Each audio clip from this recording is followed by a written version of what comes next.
Donc, nos chers frères, nos chères sœurs d'Algérie, راهو تمورتيو ici تمورتيو ولاد بلادي وبنات بلادي. Une autre fois, nos amitiés, nos pensées les plus chaleureuses, les plus sincères, les plus, les plus douloureuses du Canada. Euh, Nous avons abordé auparavant quelques éléments d'économie, de la connerie économique, s'il vous plaît, et l'amabilité, la gentillesse. Quand vous citez le nom de Chérif Aïsset, ajoutez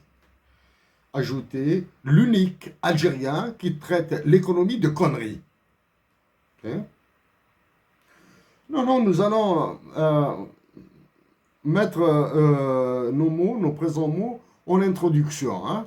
Donc, il y aura un petit déphasage, mais ce n'est pas grave. Ce n'est pas grave. Une anecdote. Voici un livre de Bertrand Russell, Idéopolitique. Idéopolitique, c'est la version française de son livre écrit en anglais, Political Ideas. Bertrand Russell, c'est le fondateur avec Jean-Paul Sartre du tribunal des peuples à Londres, celui qui porte le nom du tribunal Bertrand Russell. Bertrand Russell fait partie du groupe restreint des prophètes de la mathématique, des mathématiciens.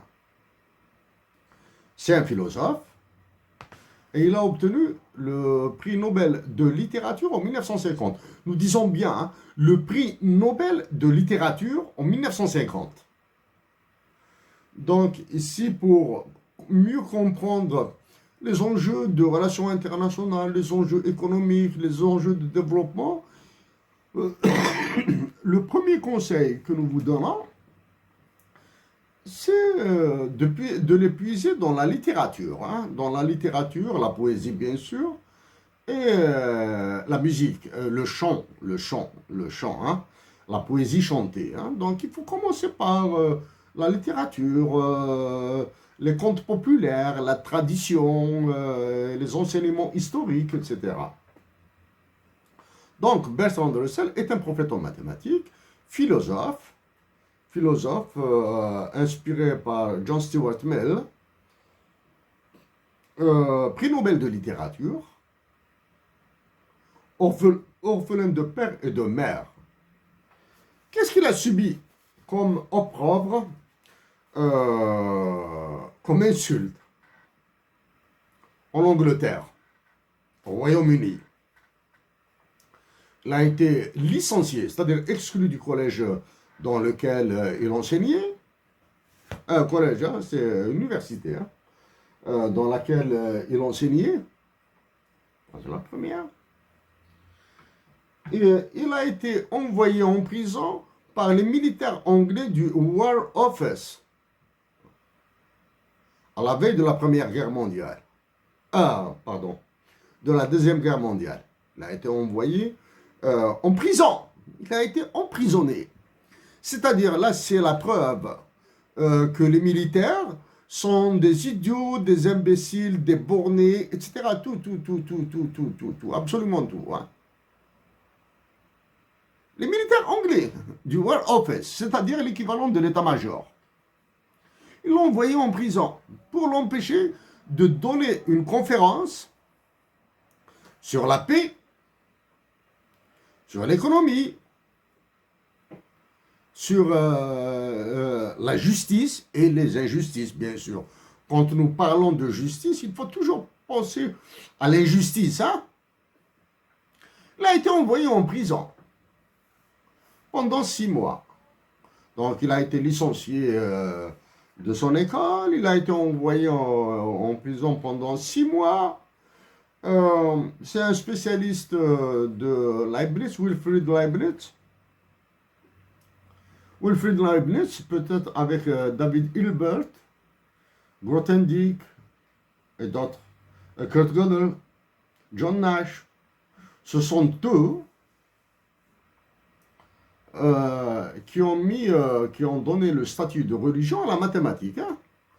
Mais Leibniz, Descartes, Russell ont mis la mathématique au panthéon des religions.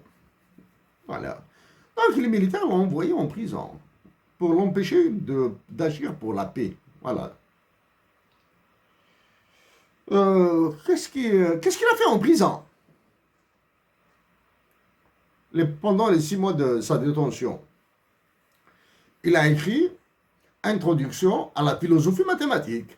Voilà. Bertrand de Russell. Ça, c'est pour vous dire un petit peu la débilité des militaires. Bon. Récemment, la Banque mondiale a publié un compte-rendu sur l'Algérie.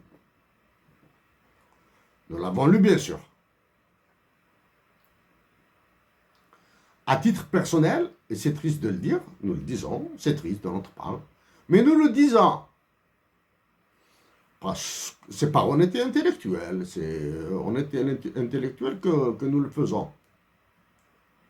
À titre, le compte-rendu de la Banque mondiale sur l'économie algérienne a été très, très, très positif pour nous, de notre point de vue.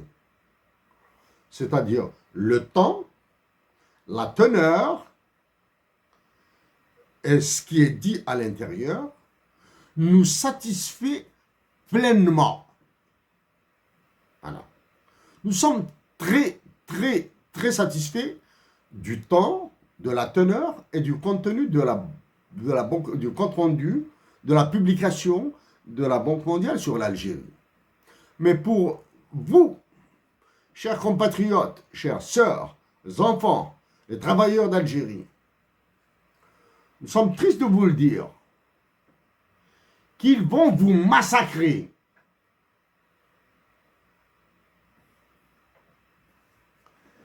La Banque mondiale, le FMI et d'autres organisations internationales vont vous massacrer.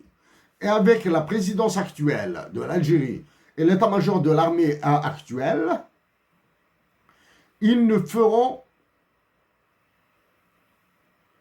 que se mettre à plat ventre et à genoux. Voilà. Nous vous invitons à jeter un coup d'œil sur la prise en otage de l'Algérie pour son endettement international. Donc ça, c'est une introduction que nous allons placer.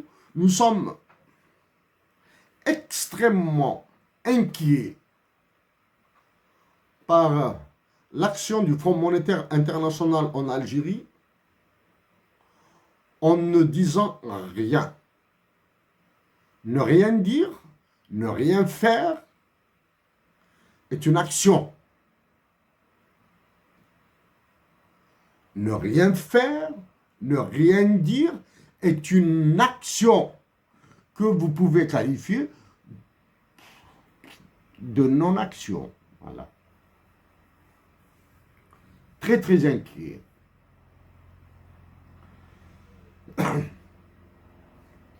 Dans la suite, vous allez entendre les exemples sur Marlboro, la cigarette Marlboro, la limonade Ahmed Boualam, les timbres fiscaux sur les procurations et les passeports délivrés par les ambassades algériennes à l'étranger.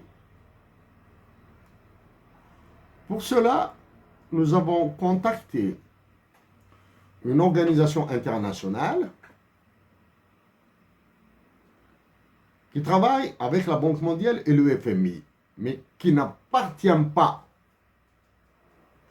au système Banque mondiale et au système FMI. OK? Nous avons contacté. D'habitude, ces organisations internationales sont réactives. C'est-à-dire, nous obtenons au moins une réponse de politesse. Au moins ça. Nous avons mis le compte de l'absence de réponse sur le fait que ce soit le mois d'août, c'est le congé. Disons ça. pour éviter d'aller dans d'autres considérations. Mais nous pensons aussi que le sort de l'Algérie est si scellé qu'elle préfère s'abstenir de réagir à des actions comme les nôtres, parce que nous pensons qu'il y a des Algériens qui agissent pour le bien de la patrie par d'autres canaux. Voilà.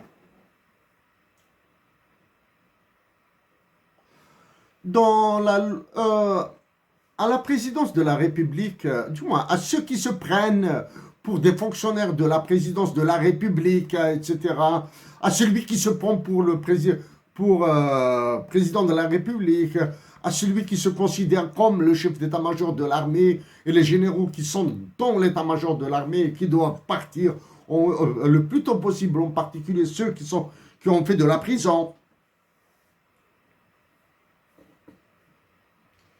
Par moments, nous nous disons que nous devons réagir à certaines bassesses. Mais quand nous recouvrons notre sérénité, notre lucidité, quand nous pensons à des hommes sages de l'Algérie, comme Mohamed Boudiaf, comme Hossein Ahmed, nous nous abstenons. S'il vous plaît, là, évitez maintenant, vous savez, c'est devenu plus que des enfantillages de votre part. Des enfantillages. البسالة كي كان استقباليت البسالة كي كان لي زالجيروان سماتا صامت. Quand vous parlez de loi des finances complémentaires et comme par hasard l'unique précision que vous apportez est celle concernant l'acquisition des avions. Des avions civils, flotte commerciale d'Air Algérie, etc. Voulez-vous que nous perdions notre temps à réagir à ce genre de gaminerie? Non. Chères sœurs, chers frères d'Algérie, bonsoir à vous tous. Azoul Filaoun, sakhar alikoum.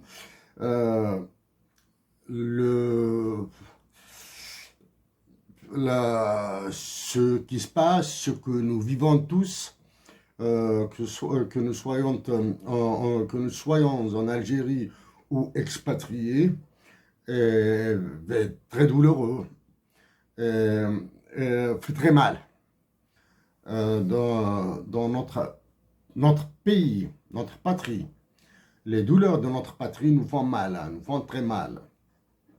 Nous font mal à travers ce que nous vivons, à travers ce que vous vivez en Algérie, à travers cette souffrance de l'exil.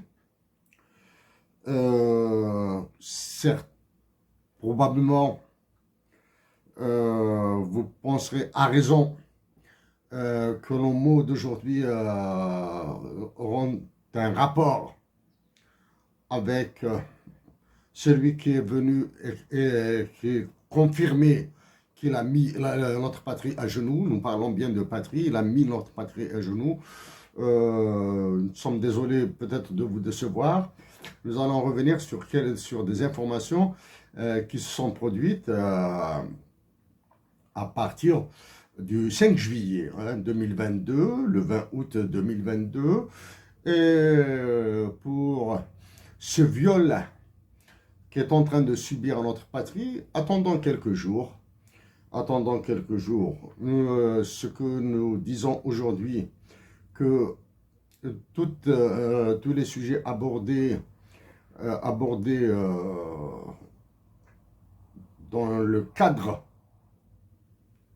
c'est vilain comme mot, dans le cadre du viol de notre patrie et qui ont attrait à l'économie, sont de la bullshit. La question, les problèmes de l'Algérie sont autres qu'économiques. Nous les aborderons après la visite de ce gars en Algérie. Pour aujourd'hui, nous allons revenir sur des informations d'apparence banale, Nous sommes, oui, nous le répétons, probablement que nous abordons des aspects assez complexes à démêler, à comprendre, mais nous allons continuer dans cet effort pédagogique, dans cet effort d'explication.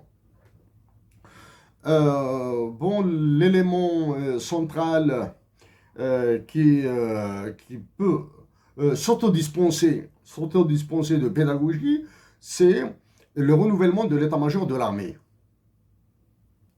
Et une élection présidentielle anticipée qui permettra à tout Algérien qui souhaite de se présenter, de le faire, d'avoir les possibilités de le faire, et à tous les Algériens qui souhaitent réellement le changement, ou du moins, au moins, tenter un tant soit peu de le déclencher, de voter, d'aller voter massivement contre le candidat qui a officialisé la vente de l'Algérie. Voilà. Donc, ces deux éléments, le renouvellement de l'état-major de l'armée et le départ immédiat du chef d'état-major, de l'actuel chef d'état-major, et de tous les généraux qui ont fait de la prison. Vous avez ils ont maintenant la garantie que la Cour pénale internationale est bloquée.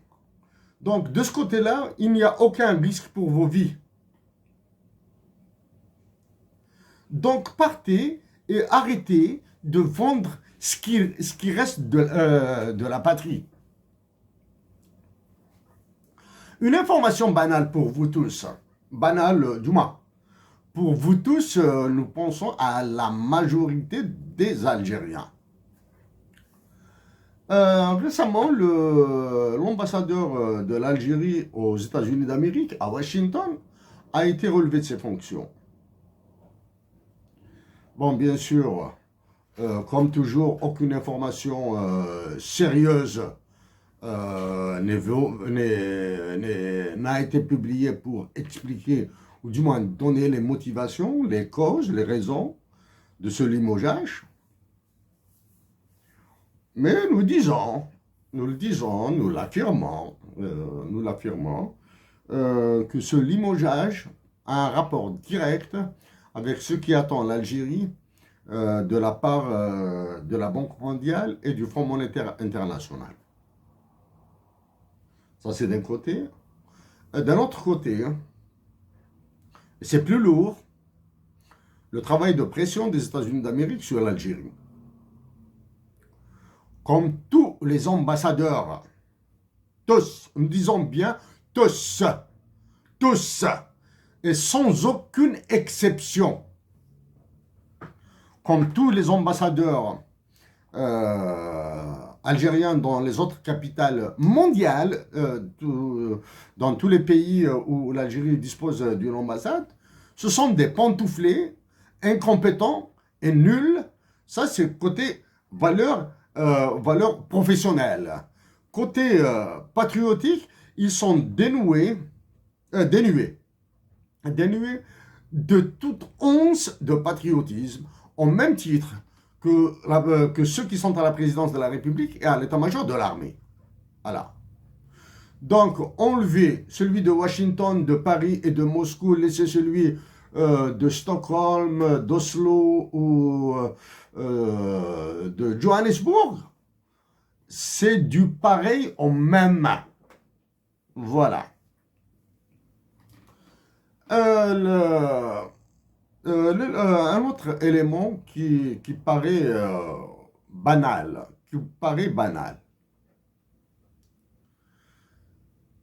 l'inflation en Algérie. L'inflation en Algérie est un problème assassin, c'est-à-dire il tue des Algériens, et aucune mesure n'a été prise pour la contrer si cela est possible. Contrer l'inflation, il est très difficile. L'adoucir, oui. On l'adoucit comment? Les causes les plus avancées théoriquement. Nous disons bien les causes, les motifs, les explications théoriques, hein. Il n'y a pas de sans causalité ou probablement une certaine corrélation. La causalité n'a jamais été démontrée entre l'argent et l'inflation, mais toujours est-il, certains mécanismes pour lutter contre l'inflation se situent au niveau financier et monétaire. D'autres se situent au niveau production. D'autres se situent au niveau subvention. Ce sont des mécanismes de lutte contre l'inflation ou pour faire supporter mieux l'inflation à la nation, hein. Donc, ils n'ont pas la première mesure théorique, c'est la surévaluation du dinar. Nous l'avons dit à plusieurs reprises. Qu'est-ce qui empêche l'Algérie d'être sur une parité parfaite avec la Tunisie et le Maroc? Un dinar algérien égale un dinar tunisien, un dinar algérien égale un dirham marocain. Donc, qu'est-ce qui empêche? Encore mieux que ça. Ce sera un honneur pour l'Algérie de mettre au même pied d'égalité sa monnaie avec les voisins qu'elle prétend dominer, qu'elle prétend que l'Algérie prétend battre. Voilà. Ça, c'est le côté inflation. L'inflation, vous la vivez, hein. Qu'il s'agisse du pain, des fruits et légumes, des fournitures scolaires, de tout ce que vous achetez en Algérie. Voilà. Maintenant, en restant dans l'inflation, on parle de monnaie, on parle maintenant d'un cas réel. Et là, maintenant, nous allons rentrer dans les cas réels, c'est-à-dire que vous vivez, que nous vivons, du moins ici. Des compatriotes algériens nous ont appris que pour se faire délivrer une procuration à utiliser en Algérie, par le consulat d'Algérie à Montréal ou à Ottawa, donc nos compatriotes d'Algérie, pour se faire une procuration, payent 10 dollars canadiens. Une procuration. Pour le passeport, d'après nos informations, c'est 100 dollars. 100 dollars. Restons dans le cadre de la procuration. Donc la procuration coûte 10 dollars dans les consulats d'Algérie au Canada. Les timbres qui sont mis sur la procuration, les timbres fiscaux qui sont mis sur la procuration, et ils sont libellés en dinars algériens, et que nous avons vu bien sûr. C'est 500 dinars. Donc 10 dollars canadiens pour 500 dinars algériens de fiscalité. Donc le calcul est très simple à faire. Donc 1 dollar canadien vaut 50 dinars algériens. Très simple. Ça, dans ce qui constitue, dans les institutions qui représentent l'identité et la personnalité juridique internationale de l'État algérien.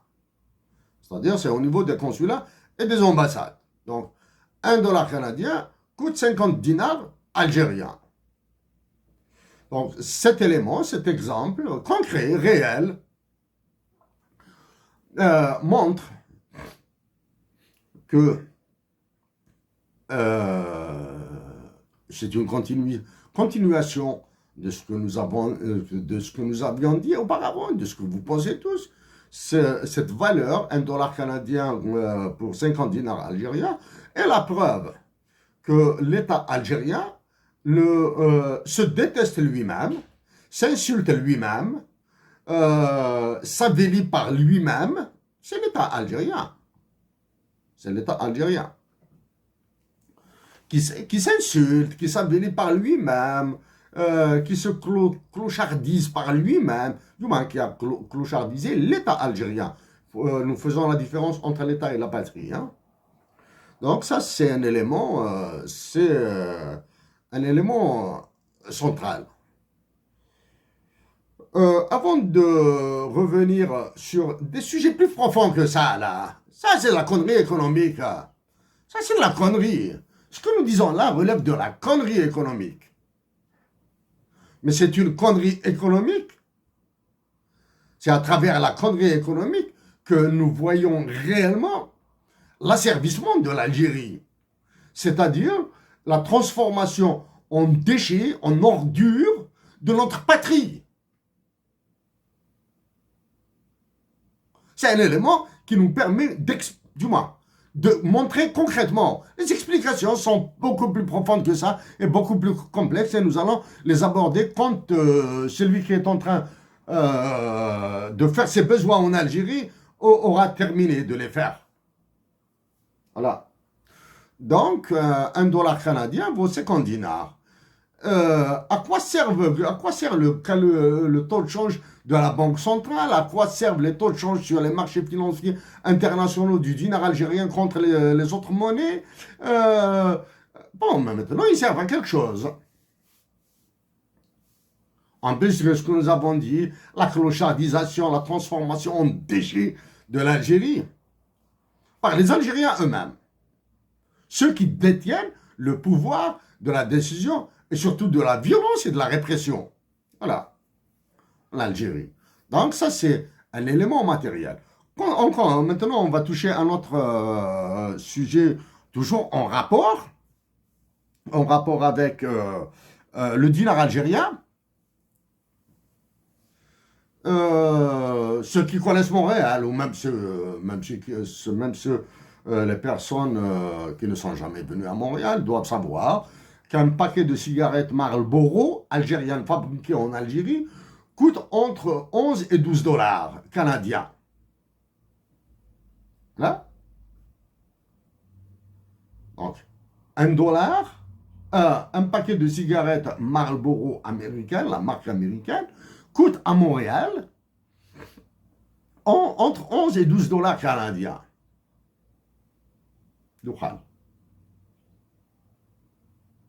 Si en Algérie,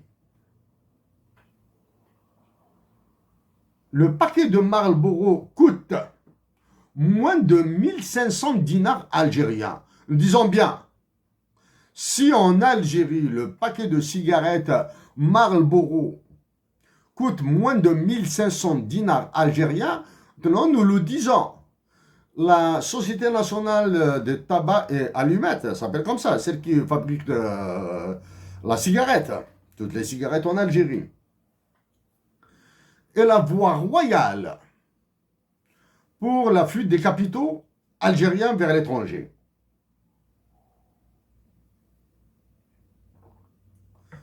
Et l'une des voies royales pour la fuite des capitaux algériens vers l'étranger. Voilà. Maintenant, nous allons voir quelques éléments de cette fuite de capitaux. Donc, l'État algérien peut s'amuser avec tous les feux qu'il veut, c'est-à-dire il s'amuse actuellement avec les feux qu'il a allumés en Algérie, mais pas avec les feux occidentaux, hein? Pas avec les feux américains, français, anglais, ou tous les pays de l'Union européenne, les feux de l'URSS, etc. Donc, il ne peut pas s'amuser à faire joujou avec une marque de tabac américaine, Marlboro pour répéter son nom. Donc, il y a ici les mécanismes de ce qu'ils appellent les investissements directs étrangers, brownfield, greenfield, etc., etc. On passe sur cette terminologie. Donc, cette fuite de capitaux, elle s'exerce par l'utilisation, l'exploitation, l'achat d'une franchise. On appelle ça une franchise, c'est-à-dire utiliser une marque prétendument dans les mêmes conditions d'origine, c'est-à-dire dans les mêmes conditions de production de cette marque, Marlboro aux États-Unis d'Amérique, en Algérie, en payant une redevance. Ça, c'est l'achat d'une franchise. Mais maintenant, sachons, est-ce que c'est une franchise? Nous le pensons. Mais maintenant, qui a acheté cette franchise et qu'ils l'exploitent en Algérie. La première certitude, il y a des généraux derrière qui se sucrent à travers le taux de change. Ça, c'est la première des choses. Et derrière ces généraux, les généraux algériens ont parrainé, nous ignorons quelle compagnie, mais nous pensons plus à des compagnies des pays du Golfe. Qatar, Émirats Arabes Unis, Koweït, Arabie Saoudite. Voici les 4 pays auxquels nous pensons. Mais maintenant, quels sont les intermédiaires entre ces opérateurs, ces pays du Golfe, les généraux algériens? Nous pensons qu'il y a en plus des cerveaux de ceux qui travaillent pour, en plus des intelligences économiques qui travaillent pour l'Arabie Saoudite, le Koweït, le Qatar, les Émirats Arabes Unis. Le Bahreïn, nous n'avons jamais abordé les relations du Bahreïn avec l'Algérie. Donc, il y a les intelligences économiques occidentales qui travaillent avec ces pays. Et nous pensons aussi à des intermédiaires égyptiens et libanais. Voilà. Donc, le timbre fiscal de la procuration, c'est valable pour le passeport. La cigarette Marlboro, hein, en Algérie. Donc, la typologie, c'est les franchises. Typologie économique, c'est la franchise économique. Les bénéficiaires principaux sont les pays du Golfe.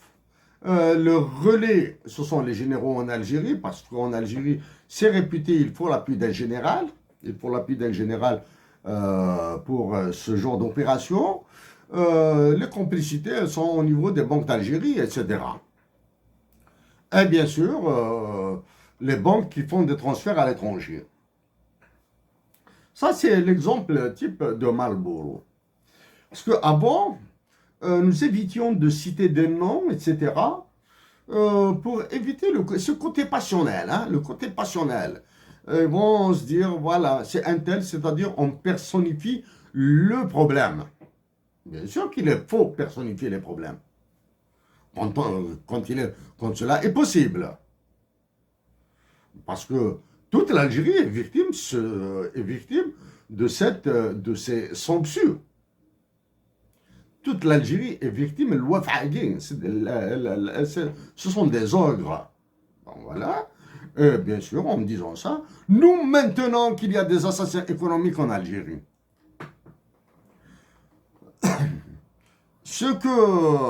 Donc nous avons pris le cas des timbres, procuration banale, cas de Marlboro, pouvons utiliser maintenant.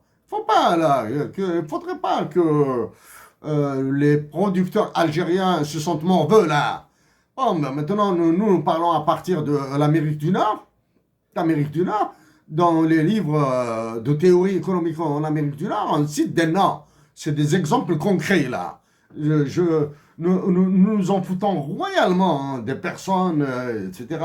Nous ne sommes pas dans ces histoires de magouilles, etc. Mais nous sommes plutôt dans le patriotisme économique. Parlons-en. La limonade Hamoud Boualem en Algérie, elle coûte combien? Elle coûte 200 dinars. À Montréal, quand elle est disponible, elle vaut au moins 3,50 $.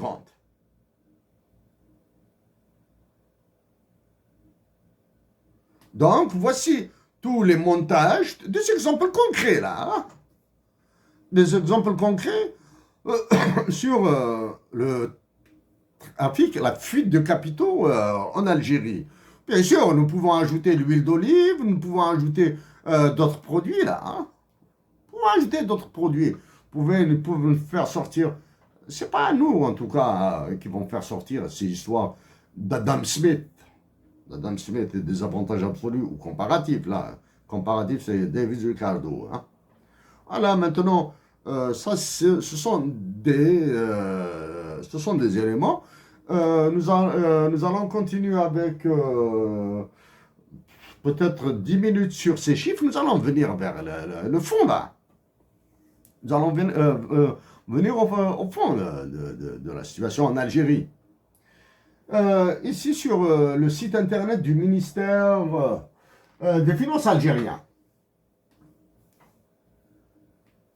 Zoom sur les chiffres, taux de change moyen, 135,1 dinars algériens pour 1 dollar US, janvier-décembre 2021, taux de change moyen. Hein? Balance commerciale excédent 1,6 milliard de dollars US, ça c'est très important. Et taux de croissance du PIB, l'Algérie a connu une croissance de 3,5% en 2021. 3,5%. Nous allons essayer d'être très très simple, hein, c'est-à-dire où nous ferons en sorte que même un élève de première année lycée comprenne ce que nous allons dire ici. En 2021, la croissance économique a été de 3,5% en Algérie par rapport à la production de 2020. Voilà. Très bien. Un élève qui a une note de 10 sur 100 en 2020 et qui passe à 13,5, c'est ça, qui passe à 13,5 sur 100, une note de 13,5 sur 100, a connu une croissance de 3,5%. C'est-à-dire, pourrions-nous dire que cet élève est devenu bon ou excellent? Il passe d'une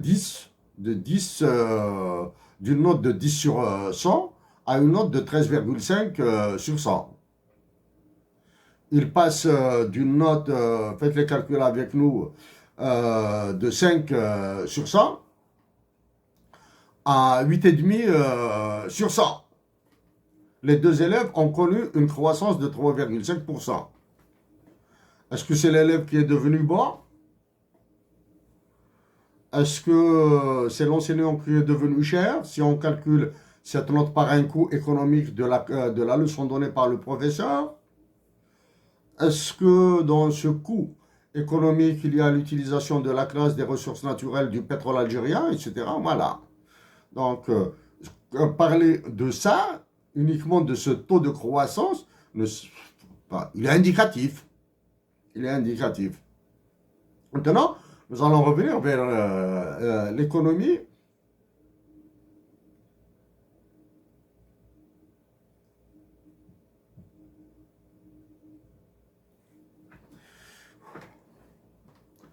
Vous savez, il y a des moments où nous fixons des lignes de conduite. Il y a des moments où nous avons envie de dépasser, de griller ces lignes de conduite. Mais par lucidité, par sagesse, nous allons y demeurer, même si ça nous a fait très mal. Nous le disons et nous le répétons. Les vies privées et les dignités humaines de tous les humains sont sacrées, y compris du plus fasciste des fascistes, y compris la dignité humaine et la vie privée du général algérien le plus salaud, sont sacrés. Donc nous allons rester sur cette ligne de conduite.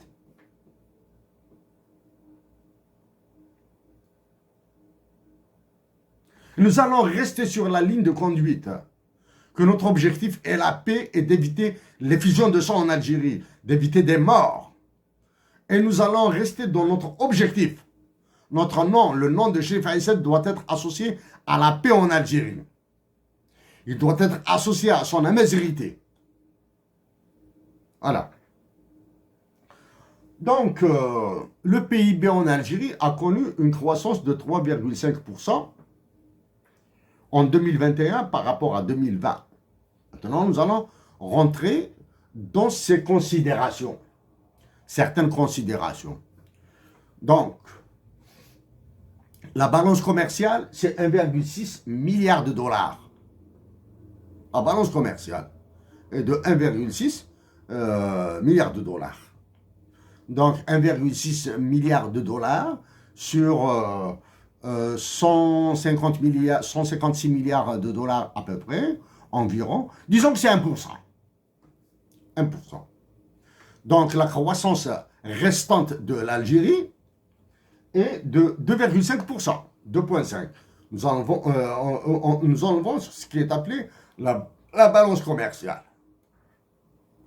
Qu'est-ce qui reste dans le calcul du PIB? Il reste les consommations, les investissements, plus les dépenses du gouvernement. Les dépenses du gouvernement. Voilà. Avec tout l'argent qu'il a jeté par les fenêtres. Les dépenses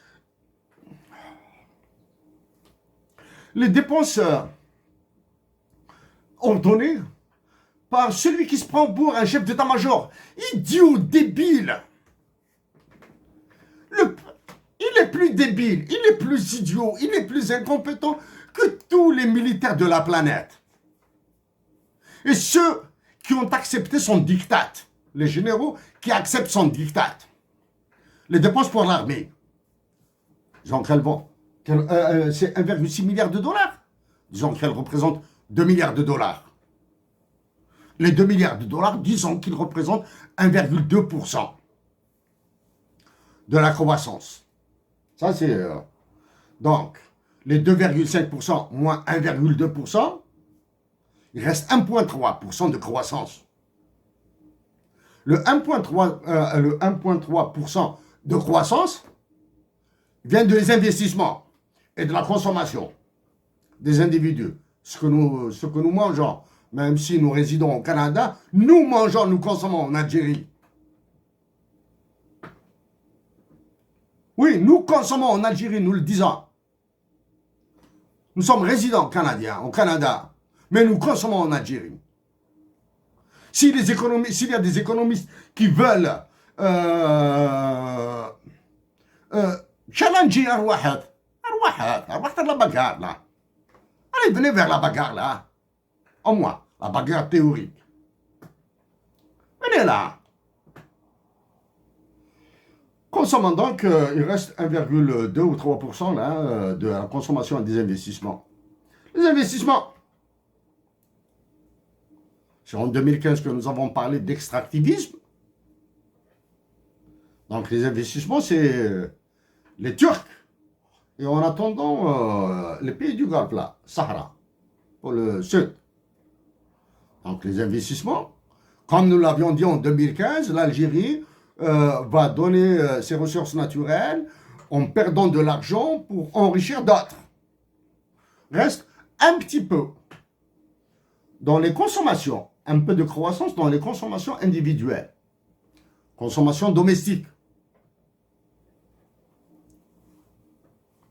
C'est clair que les Algériens maintenant sont devenus plus pauvres et plus malades parce qu'il reste très peu de croissance. Et tout l'argent est un argent artificiel. C'est du papier toilette que vous utilisez.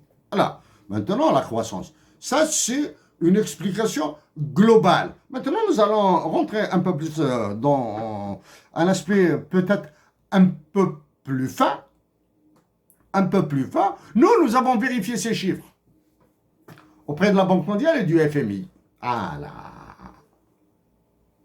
Et sachant que nous avons mis énormément de documents à la disposition du FMI et de la Banque mondiale, des documents, des analyses chiffrées sur 42 ans, de 1980 jusqu'à 2022. Voilà. Ces chiffres sont calculés au prix des produits de 2015, en parité de pouvoir d'achat de 2015.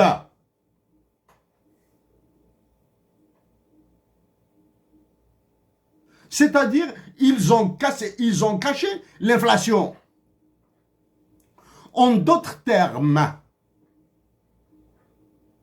l'Algérie a fait une chute C'est-à-dire, si nous, au prix de 2015.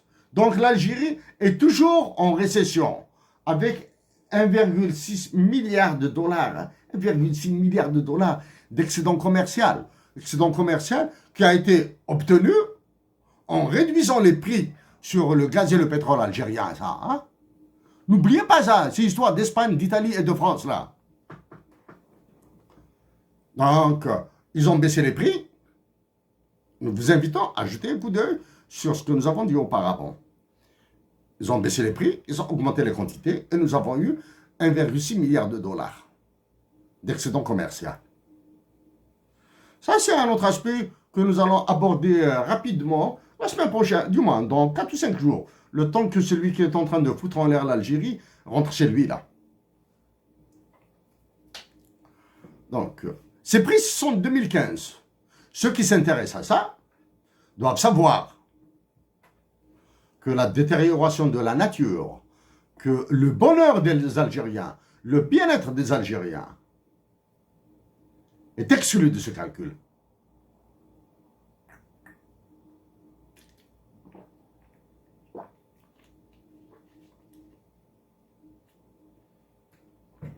De là, nous allons venir à un élément encore pratico-pratique. La santé des Algériens, la santé de nos compatriotes algériens en Algérie. Il devient de plus en plus, il est dramatique, il devient de plus en plus insupportable par la douleur que nous infligent les enfants malades. Les enfants malades, les vieux malades, des jeunes brisés, deviennent insupportables les douleurs que nous ressentons pour tous ces malades qui demandent de l'aide pour bénéficier de soins à l'étranger. C'est insupportable. Dans un cadre plus universitaire, peut-être que nous irons sur des aspects très méchants de ça. Hein? Ah oui, nous sommes des humains, nous avons mal. Quand nous voyons un enfant qui a mal et qui ne peut pas se soigner parce que dans ces balances commerciales, dans l'excédent commercial, là, on ne vous a pas dit que les médicaments pour tout le monde ont été réduits. Mais par contre, ils ont augmenté l'importation des balles. Ils ont augmenté l'importation des équipements militaires, etc., etc. Voilà. Maintenant, la santé. En 2018, la Tunisie a vécu ce qu'elle a vécu comme déstabilisation, etc., etc., mais derrière la déstabilisation de la Tunisie, il y a du cash. Hein, il faut payer. Hein, ils ont payé. La santé. Ils ont voulu passer à la tarification alerte. Nous l'avons traité en 2018. Il y a un mois, à peu près 3 semaines à un mois de cela, au Maroc. Nous vous invitons à écouter les déclarations du ministre marocain de la Santé et de ses conseillers. Hein. Il faut écouter tout. Parce que c'est l'un de ses conseillers ou bien c'est un journaliste là qui a utilisé le bon mot. Au Maroc, ils ont voté, ils ont fait passer une loi cadre sur la santé. Disons bien, hein. Une loi cadre sur la santé. Donc en Algérie, ça sera une loi cadre. Bon, peut-être qu'ils éviteront d'utiliser le mot, l'expression loi cadre, mais ils vont utiliser, qu'ils vont utiliser à la place la loi organique. Peut-être, hein. Mais ce sera une loi cadre. Comme toutes les lois d'ailleurs. Toutes les lois en Algérie, c'est de l'investissement, loi des finances, etc. Même s'il est dit quelque part là, loi organique, réellement c'est une loi cadre. Dans la pratique, dans les faits. Donc au Maroc, ils ont voté une loi cadre. Au Maroc, il y a un mouvement de protestation sociale, de revendication politique qui est contenu là. Hein. il est contenu, mais il n'y a pas de répression. Mais il est contrôlé de bout en bout. C'est comme le cas en Algérie. On commençait à parler de la majorité, de la destitution du roi, etc. Tout ça, tout ça. Mais la loi cadre, là, la loi cadre sur la santé. Écoutez les intervenants sur ce qui explique la loi cadre sur la santé au Maroc. Vous allez voir ce qui attend le Maroc et qui va s'appliquer à l'Algérie comme il s'est appliqué en Tunisie.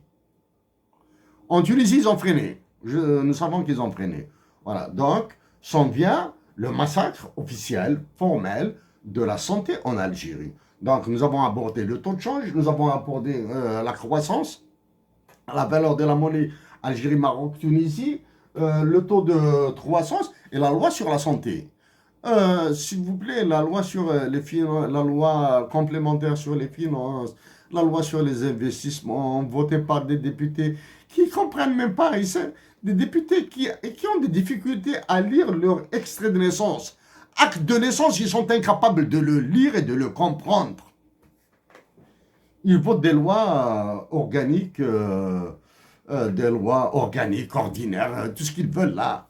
Des syndicats qui ne comprennent absolument rien à ce qu'ils font approuvent tout ça. Vous le voyez là maintenant avec la visite. Je suis là. Maintenant, nous allons revenir à quelque chose de plus profond là. La connerie économique, c'est de la connerie économique. Nous allons revenir à quelque chose de plus profond, de plus sérieux là. De plus sérieux. Nous excusons, nous allons nous arrêter. Nous allons nous arrêter 2 minutes et nous allons reprendre. Chers compatriotes d'Algérie, chères sœurs, chers frères d'Algérie, donc une autre fois, Zulf Laouen, Massa Nour. Alors maintenant, aller vers le fond. Vers le fond des choses là. Vers le fond des choses. Nous allons sortir de la connerie économique là.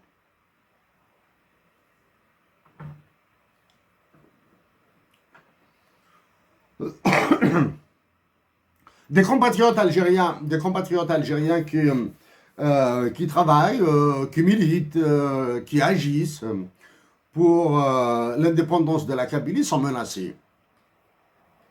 Soit.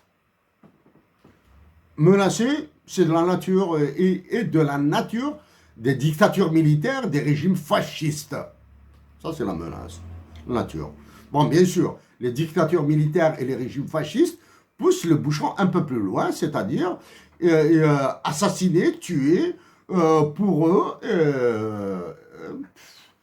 c'est une banalité, Soit.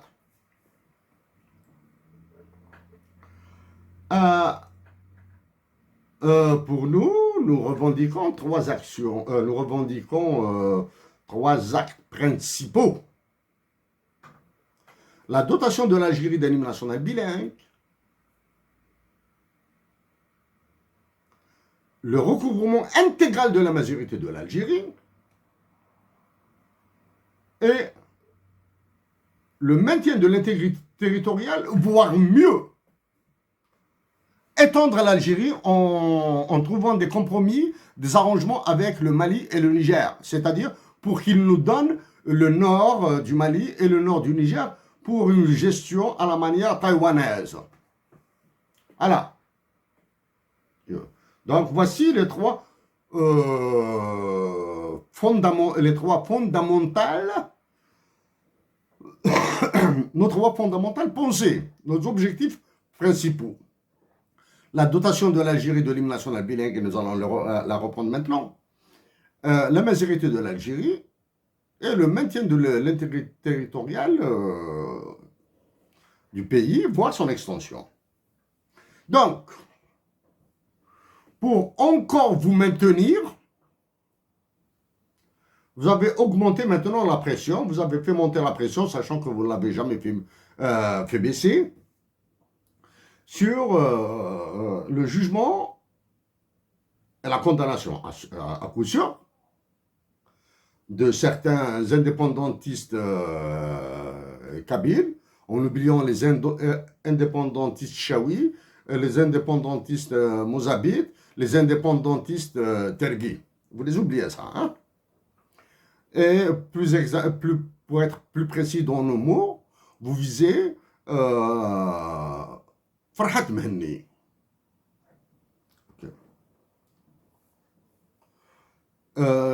Qualification terroriste. Sous-qualificatif de terroriste, atteinte à l'intégrité territoire, je sais pas quoi, là, toutes ces salades-là, à la con. Nous, c'est depuis 2014 que nous avons saisi des généraux algériens pour défendre l'intégrité du territoire. C'est depuis 2014 que nous appelons à la solidarité avec les soldats algériens. Donc, ce ne sont pas les généraux de l'état-major actuellement qui sont en train de terroriser l'Algérie qui vont nous faire un rappel à l'ordre ou quoi que ce soit là. Soit. Donc, pour vous maintenir et encore conduire l'Algérie vers, pour la pousser dans un enfer plus profond que l'enfer dans lequel vous l'avez mise, vous voulez juger Farhat Mehenni et le condamner bien sûr à perpétuité ou peu importe, perpète.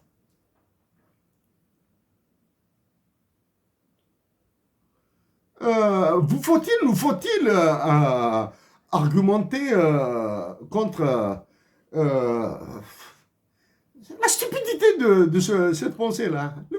Rien que d'y penser est stupide.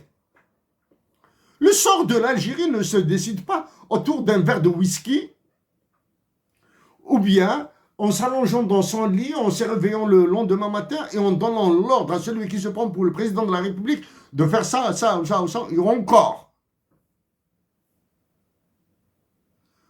Le sort de la patrie ne se prend pas après une nuit de ce que vous faites là, et le lendemain appelle un ministre de la Justice, les procureurs, etc. Un tel, c'est perpète. Hein? En attendant que nous nous occupions de lui par probablement l'assassinat en prison, l'assassinat ailleurs, etc. Le fait de penser, déjà, est une stupidité.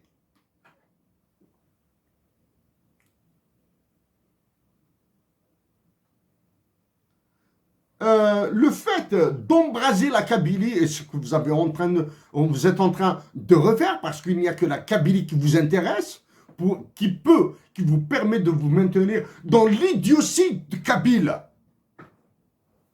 qui accepte toutes ces manigances, même si nous avons attiré l'attention sur la manipulation autour de la JSK, la manipulation autour de l'ENIAM. Maintenant, bientôt, vous allez passer encore dans la wilaya, dans la vallée de la Soumam, parce que c'est une vallée encore plus chaude, plus réactive.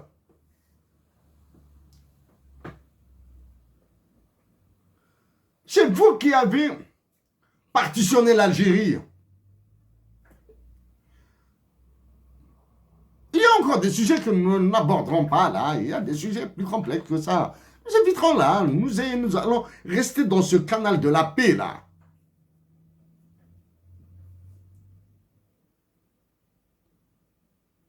Vous pouvez instrumentaliser la justice s'il en reste quelque chose de la justice en Algérie.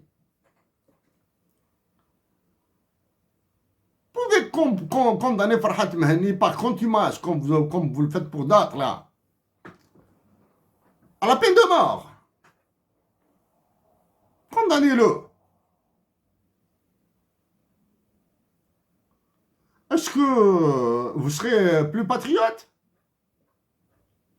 Est-ce que vos actions seront plus nobles que les crimes que vous avez commis auparavant? Est-ce que vous serez décoré comme ce folklore que vous avez organisé?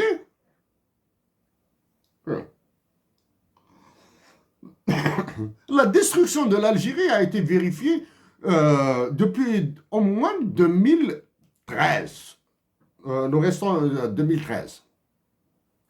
Combien même, beaucoup d'éléments existent.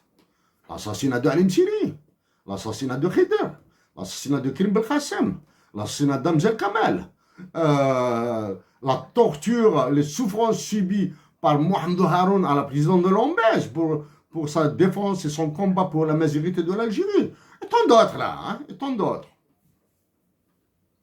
Et depuis 2013. Après le folklore du 5 juillet 2022 pour célébrer l'indépendance de l'Algérie, où l'hymne national Qassaman n'a pas été exécuté dans son intégralité. L'insulte des martyrs, nous disons bien des martyrs et des révolutionnaires algériens qui ont survécu à la guerre de libération nationale.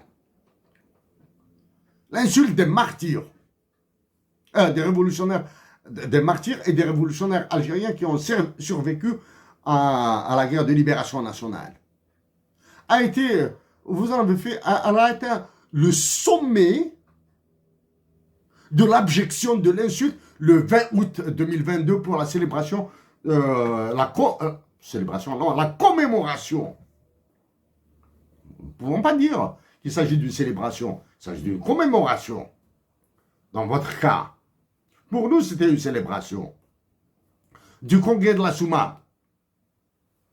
Un message complètement débile, lu à la télévision, republié par certains organes d'information, etc., qui a évité le déplacement à Ifri-Ouzelagen, délégation, alors que le ministère des Moudjahidines continue à exister avec des budgets faramineux. Alors que des généraux algériens continuent d'avoir le médaille d'anciens combattants sur leur poitrine, médaille qui vaut probablement 10, 15, 20 millions par mois comme pension d'anciens moudjahid. Qassaman n'a pas été exécuté pour le 20 août 1956, le congrès de la Soumane.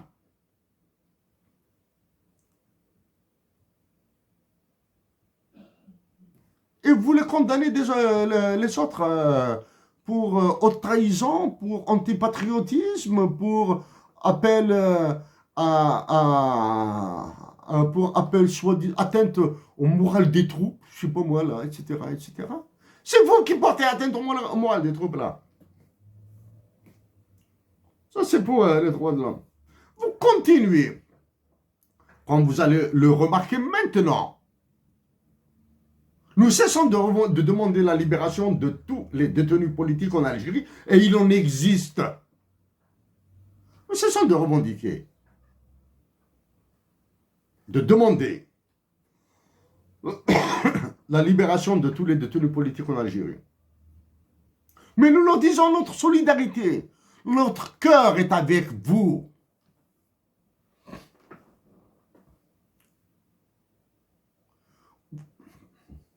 Nous savons que vous souffrez dans les geôles algériennes. Nous savons que vous souffrez dans les prisons algériennes. Nous savons que vous avez faim, que vous avez des poux, et tout ce que vous voulez. Et bien sûr, comme le dit Bertrand Russell, la liberté est un bien incompostible. Incompossible. Incompossible. Good. Nous le savons. Mais il nous est impossible de continuer à demander votre libération à des fascistes.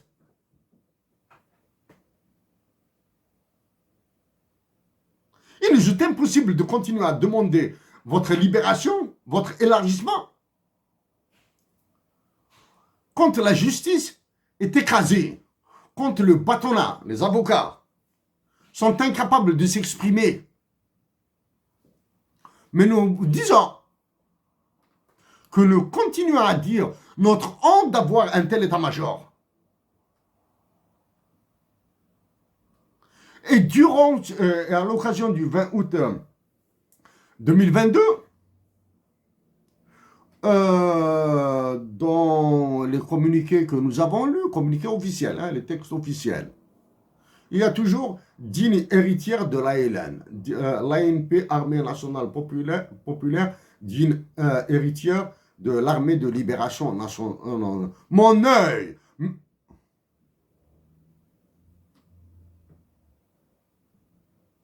Il n'y a que vous qui pouvez vous permettre ce genre d'ignoble comparaison.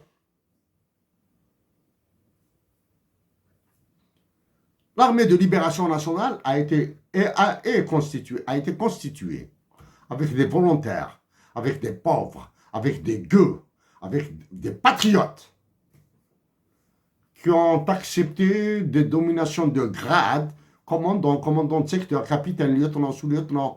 Il n'y a pas de lieutenant-colonel, colonel directement. C'est juste pour les besoins d'organisation. C'est juste pour les besoins de hiérarchie, de coordination. Et les grades dans l'armée de libération nationale sont des grades factices et opérationnels. Ce sont des grades de management.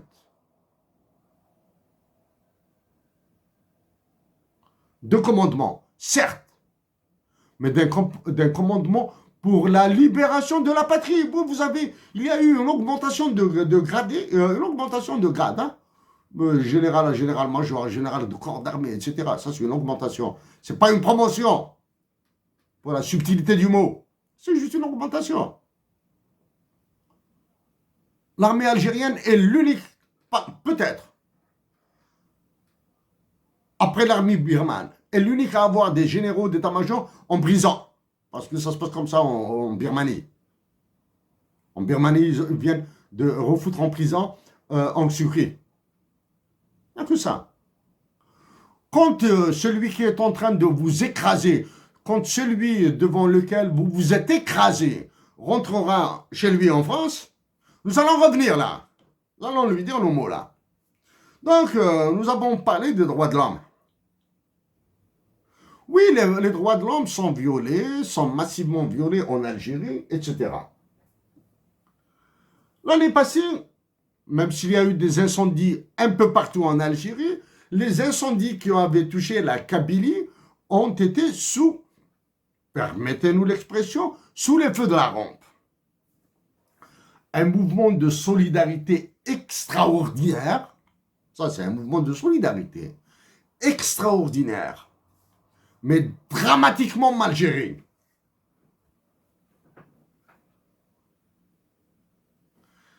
Des pays étrangers, la France, nous a proposé un Canadair. Cette année, d'autres régions ont été dévastées par les incendies.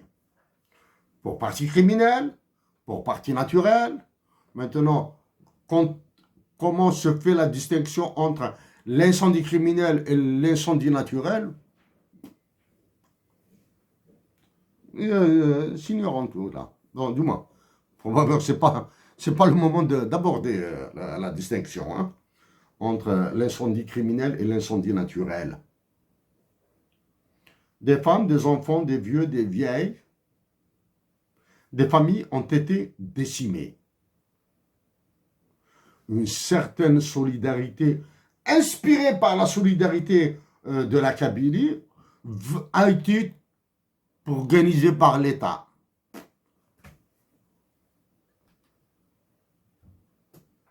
Les drames des familles à qui nous disons notre douleur,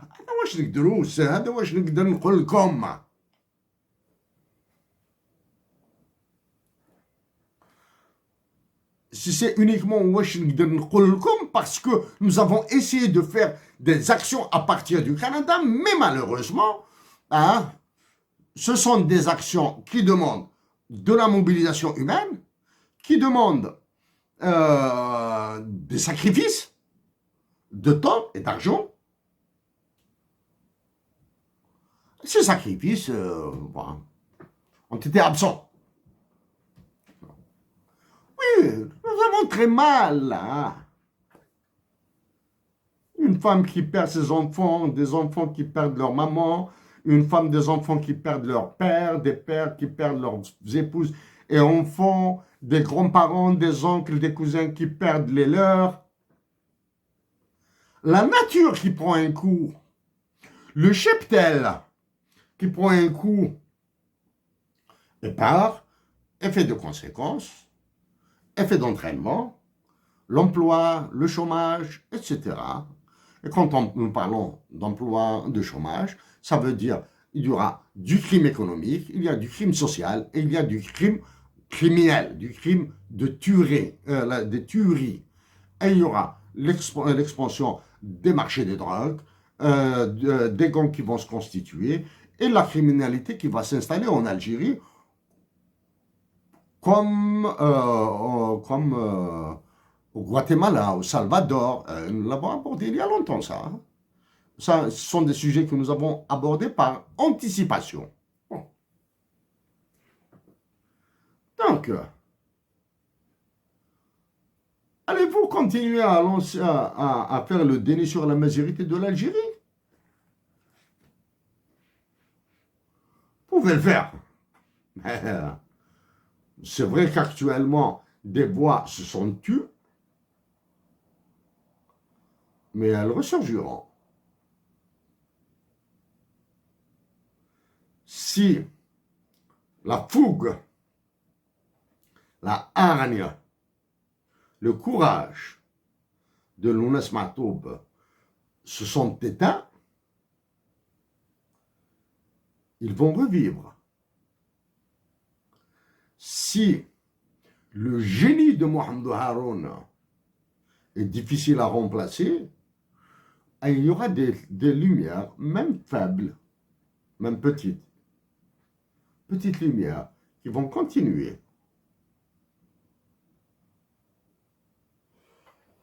C'est vous avez remarqué, nous avons évité de parler de la France aujourd'hui. Axé surtout sur ce qui s'est passé avec l'ambassadeur d'Algérie à Washington. Une organisation internationale qui s'occupe de la fuite de capitaux et du blanchiment d'argent. Bien sûr. À tous nos frères et sœurs d'Algérie. C'est-à-dire quand nous disons à tous nos frères et sœurs d'Algérie, à tous ces Algériennes, à toutes ces Algériennes et Algériens, et à tous ces Algériens qui pensent comme nous. C'est-à-dire qui veulent aller vers la paix, aller vers la majorité de l'Algérie, la majorité de l'Algérie est le vecteur numéro 1 de la paix en Algérie. La paix en Algérie permettra à la majorité de régner encore. C'est-à-dire, ce sont ces personnes que nous appelons nos frères et sœurs. Les Amazirs d'Algérie parleront arabe comme le fait qu'ils parlent français en France ou certains pays francophones, comme ils parlent anglais dans le pays anglophone. Alors, il n'y a pas de honte. Ils le feront avec choix. En parlant en français, maintenant. Suis-je un francophone? Oui. Un francophile? Non. Mais nous avons des amis français que nous aimons beaucoup. Voilà. نهضر بالعربية.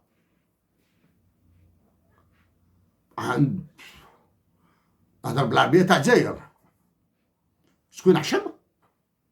Non. كي نهضر بالعربية جامي. ما نهضر بالعربية في بوجري في الدجرة تاعي ولا في وقلون. تولي سمطها تولي على باليش واش. على باليش كيف يقولوا بون il y a des expressions كاين كلام des expressions algéroises qui sont très bonnes pour ça là. نهضر بالعربية في وقلون ولا في بوجليل صحابي اليما الخواتاتي الخاوتي نو مي كومام نهضر يما بالانجليزيه نهضر يما بالروميه واه واه سي سافا واه سافا وي لو كوني بون C'est un mot, c'est une expression algérianisée. Chers compatriotes, chers compatriotes d'Algérie, chers frères et sœurs d'Algérie, il y a en Algérie, du moins, il y a des Algériennes qui sont extraordinaires dans les travaux simples, dans les interventions simples qu'elles font. Des interventions qui paraissent terre à terre, tellement elles sont simples qu'elles sont enveloppées dans des expressions populaires vraies, c'est-à-dire sans artifice, sans artefact. Il y a des femmes algériennes qui abordent des sujets extrêmement tabous et complexes. Peut-être que le caractère tabou, elles le vivent, mais le caractère complexe leur échappe. C'est un petit manque lié à des formalismes plus scientifiques qui leur manquent. Mais elles font un travail extraordinaire. Ce sont des femmes qui probablement, certains esprits refusent de comparer à Marguerite Aousamrouche. Elles sont incomparables à Yamina Mechakra. Sont incomparables. Elles agissent dans des espaces différents. Mais ces femmes algériennes qui s'affichent sur YouTube, alors actuellement,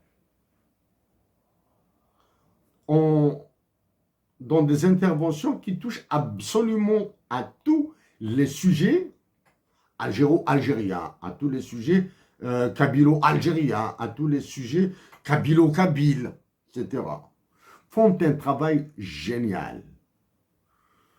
Oui, par délit d'habitude, bien par classification, nous pensons plutôt aux travaux de Dihya l'artiste, de Makounda l'artiste, de Nouara, la chanteuse kabyle artiste. Nous pensons peut-être plus à Nabila Djahnin, assassiné.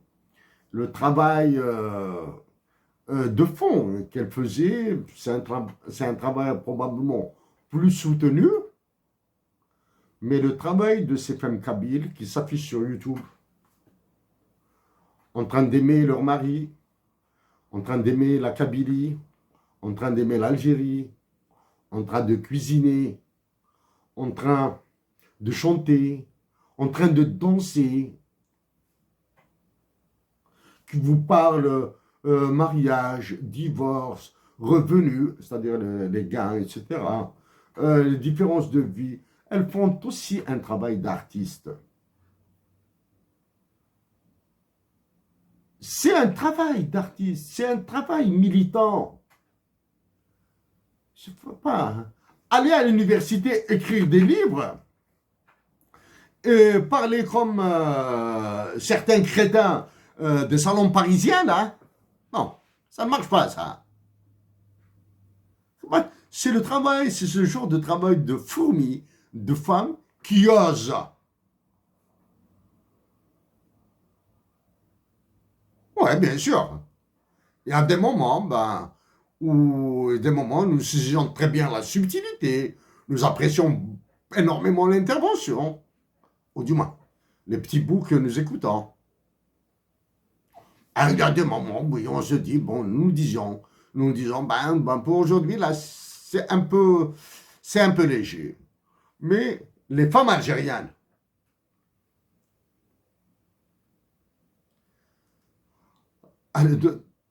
donnez-nous votre intelligence, donnez-nous votre façon de travailler, donnez-nous votre intelligence à toutes ces femmes algériennes que nous aimons, s'il vous plaît, soyez généreux avec la patrie. Faites de l'Algérie une patrie aussi belle que vos beautés. S'il vous plaît, allez-y au-delà de certains tabous algériens, cassez-les. En cassant ces tabous, les premières victimes seront sur le très court terme, hein, sur une période de temps très courte. Les premières victimes seront d'abord votre sensibilité, vos susceptibilités, parce que nous sommes tous sensibles, nous sommes tous susceptibles. Quelque part. Certains ne le sont pas du tout. Nous avons nos pudeurs, nous avons nos timidités, mais les premières victimes seront vos parents, vos frères et sœurs, vos pères et mères, vos oncles, qui sont d'une génération, de la génération précédente ou des 2 générations précédentes. Ce sont les premières victimes. Mais sur 3 ans, 4 ans, ça c'est du très court terme. Les effets positifs seront là. Donc, chères sœurs d'Algérie, à toutes ces femmes nobles d'Algérie, et en pensant à toutes ces femmes amazighes qui sont en prison,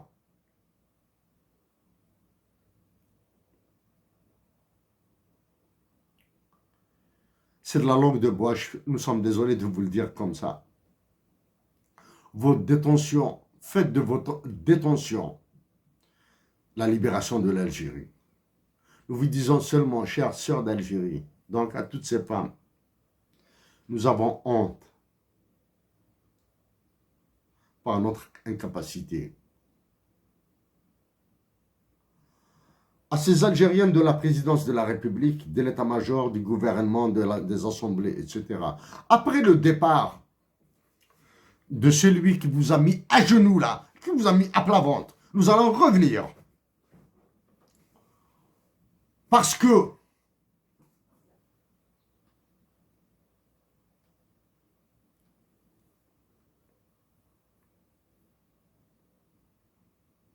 nous avons des comptes à solder avec lui. Son déplacement en Algérie, il est loin, très loin de la connerie économique. Bon, la connerie économique, elle est là, bien sûr. Mais elle est très loin, là. Elle est très loin. C'est de la connerie économique, là. Les plus complexes. Les plus complexes, tout ça. Chers compatriotes, chers frères et sœurs d'Algérie, on est disposés à parler publiquement, en France surtout. En Angleterre, aux États-Unis, nous l'avons déjà fait, nous pensons faire d'autres actions. Et d'autres actions même au Canada. Nous vous disons que nous sommes prêts à venir en France et à faire des interventions là-bas. Nous allons batailler sur le terrain français, de la France, et avec l'aide de nos amis français que nous aimons et qui nous aiment. Merci à vous tous.